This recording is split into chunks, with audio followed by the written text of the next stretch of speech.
Well, I've read it, same way as everybody, after the fact, obviously. But if I didn't know better, just looking at it from the outside in and knowing the business, I know the business, I'd say it was a work. Other than I know these two and I know Cornette, and I know it couldn't possibly be because, if you say Vince Russo's name around Cornette, it's like the old Three Stooges. Slowly I turn, step by step. He's ready to dig your eyeballs out. Corny is an incredibly well-versed guy in our business, on our business. He can tell you on Monday, June 1st, 1973, Jerry Lawler defeated, Austin Idol at the Memphis Coliseum. It was 73 degrees outside, and he beat him at 9:32 p.m. I mean, he's insane in the amount of stuff that he knows about our business. And, if you've ever been to his house, he has an unbelievable library. I think every wrestling match that's ever been recorded all the way back to Abraham Lincoln. It's just, he's a walking encyclopedia. So I love Jim to death. Jim can get himself pretty wrapped up. I used to think I was the most uptight person in the wrestling business. And then I met Jim Cornette and realized there's somebody out there a little bit more tightly wound than I am.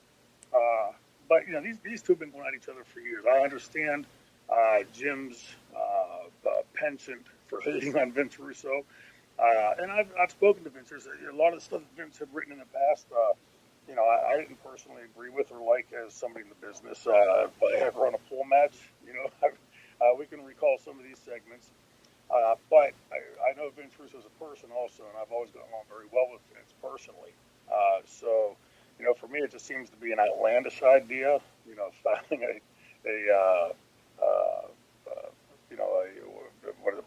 a protection application to the court.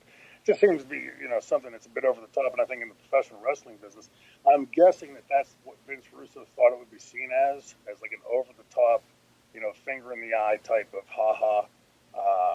And I could clearly see where Jim Cornette, having been served those official documents, could take it and run with it. It's not something I would do, but I can't speak for why Vince did it, other than I do come down on the side that it's a little bit folly. I just think nothing more than somebody thinking that in Vince's mind, I'm guessing, being seen as a wrestling angle as opposed to legitimate.